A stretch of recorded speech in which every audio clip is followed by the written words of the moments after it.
All right, guys, it's Fresh Take. This week, I'm going to be taking a look at UFC 202 with the main event of Conor McGregor taking on Nate Diaz.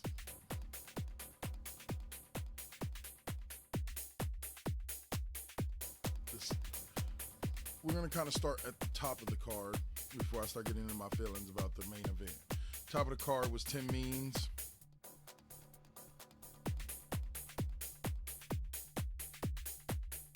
Taking on, let's see, Sabah Homasi.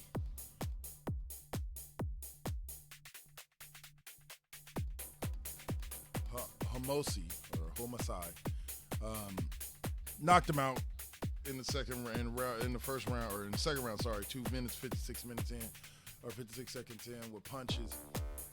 Impressive fight. Means is definitely a solid fighter.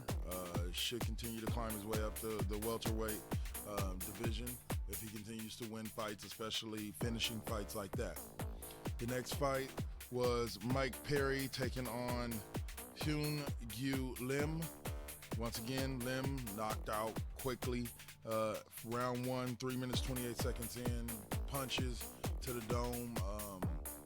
Perry just kind of overpowered him, pulled him over.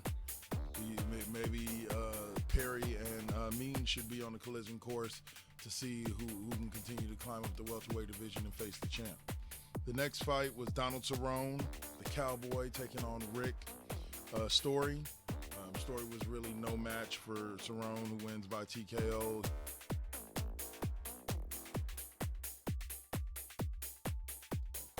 Kicked the kid in the head, punched him a couple times after he turned him around and just lit him up. So it was a great fight for Cerrone. Cowboys, Donald Cerrone getting that win. Technically, he beat the snot out of him, but it was a great fight, and the kid gave it a good run, but Cerrone was just a little too much. Next was a light heavyweight bout between Glover Teixeira and Anthony Rumble Johnson.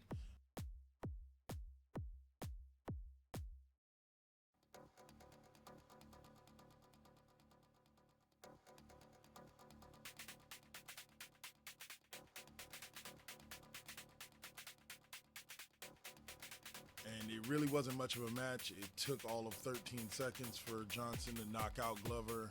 And I mean knock out Glover to the point where he couldn't even get up and walk after the fight.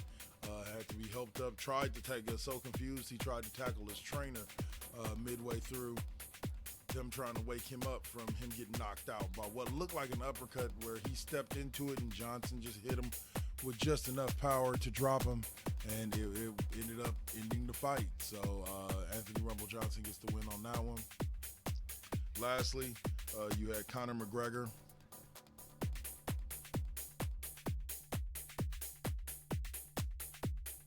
taking on Nate Diaz.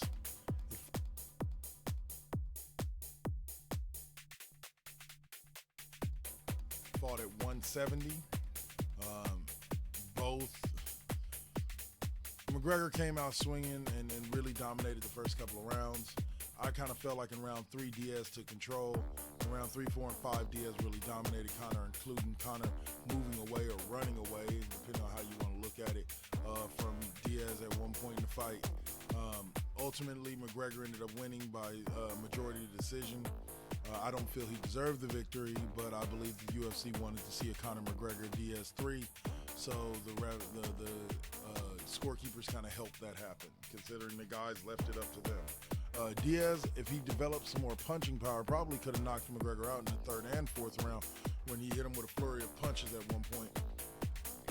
That, to me, if coming from a stronger man, would have been knockout punches.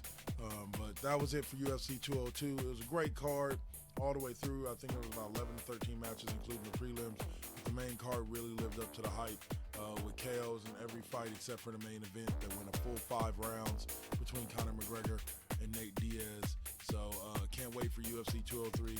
We'll see what happens then. This has been Double K.